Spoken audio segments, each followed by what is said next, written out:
Hello, so this is a revision video for AP Chemistry 8.3, Weak Acid and Base Equilibria. A weak acid only partially ionizes in solution.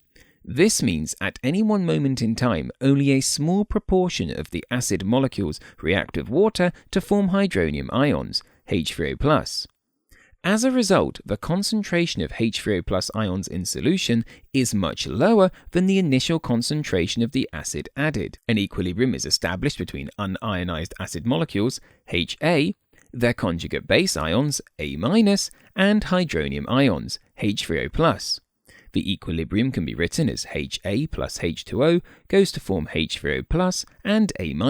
For example, when ethanoic acid CH3COOH is added to water, an equilibrium is established that contains CH3COOH molecules, H3O+ ions, and CH3COO- ions.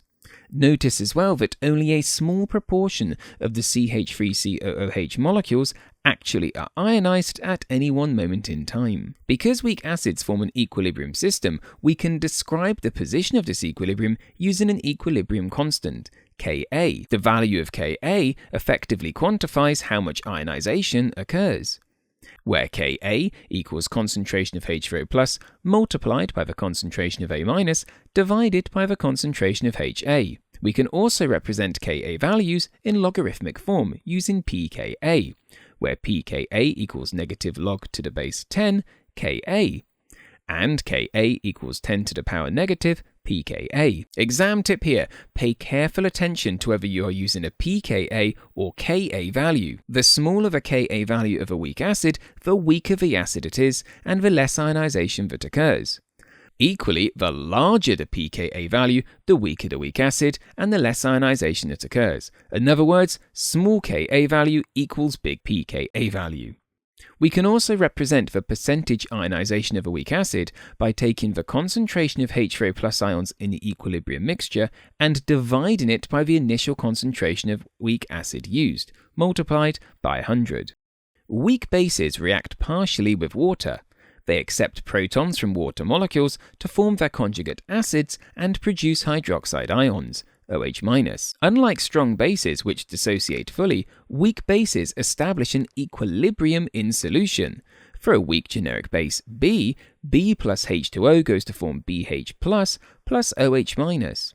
Where B is the weak base, BH plus is the conjugate acid formed when the base accepts a proton, and OH- is a hydroxide ion, which gets released into the solution, increasing the basicity of the solution.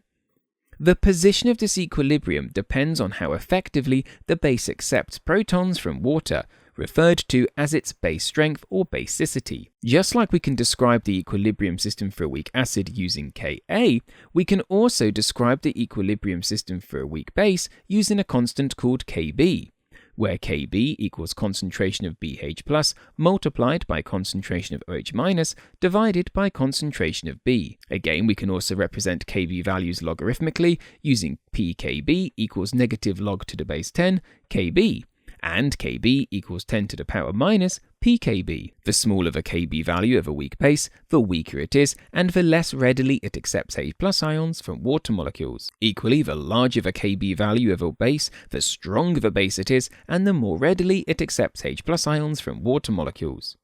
And again, the relationship between Kb and pKb is inverse. The smaller the value of Kb, the larger the value of pKb. We can also express percentage ionization of a weak base using concentration of OH- ions in the mixture divided by the concentration of initial base multiplied by 100. As can be seen from the previous examples, acids and bases exist in conjugate pairs.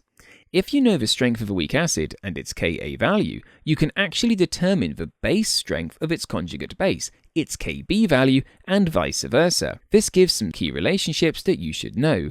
Ka multiplied by Kb equals Kw, pKa plus pKb equals pKw, and specifically at 25 degrees Celsius, Kw equals 1.0 times 10 to the negative 14, and pKw equals 14.00.